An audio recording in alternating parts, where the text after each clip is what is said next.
Je suis revenu m'asseoir précipitamment sur ma paille, la tête dans les genoux. Puis mon effroi d'enfant s'est dissipé, et une étrange curiosité m'a repris de continuer la lecture de mon mur. À côté du nom de Papavoine, j'ai arraché une énorme toile d'araignée, toute épaissie par la poussière étendue à l'angle de la muraille. Sous cette toile il y avait 4 ou 5 noms parfaitement lisibles, parmi d'autres dont il ne reste rien qu'une tache sur le mur. Dautin, 1815. Poulain, 1818.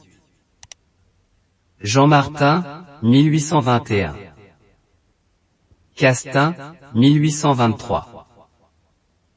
J'ai lu ces noms, et de lugubres souvenirs me sont venus. Dautin, celui qui a coupé son frère en quartier, et qui allait la nuit dans Paris jetant la tête dans une fontaine et le tronc dans un égout.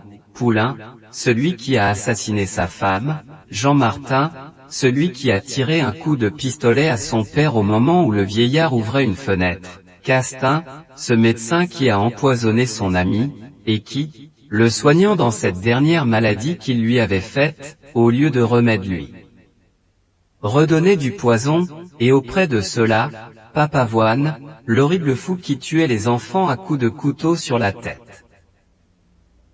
Voilà, me disais-je, et un frisson de fièvre me montait dans les reins, voilà quels ont été avant moi les hôtes de cette cellule. C'est ici, sur la même dalle où je suis, qu'ils ont pensé leur dernière pensée, ces hommes de meurtre et de sang. C'est autour de ce mur dans ce carré étroit, que leurs derniers pas ont tourné comme ceux d'une bête fauve. Ils se sont succédé à de courts intervalles, il paraît que ce cachot ne désemplit pas. Ils ont laissé la place chaude, et c'est à moi qu'ils l'ont laissée. J'irai à mon tour les rejoindre au cimetière de Clamart, où l'herbe pousse si bien. Je ne suis ni visionnaire, ni superstitieux.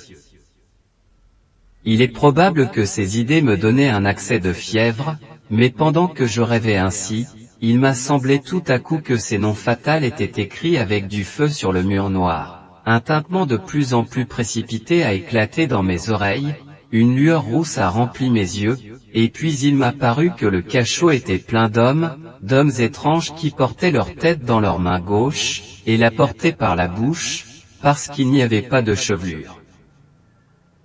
Tous me montraient le poing, excepté le parricide. J'ai fermé les yeux avec horreur, alors j'ai tout vu plus distinctement.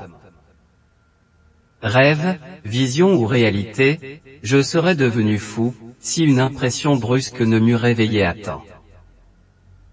J'étais près de tomber à la renverse lorsque j'ai senti se traîner sur mon pied nu un ventre froid et des pattes velues. C'était l'araignée que j'avais dérangée et qui s'enfuyait.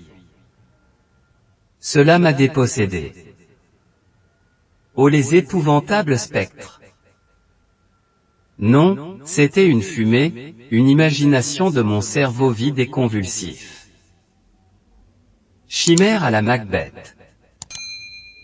Les morts sont morts, cela surtout. Ils sont bien cadenassés dans le sépulcre.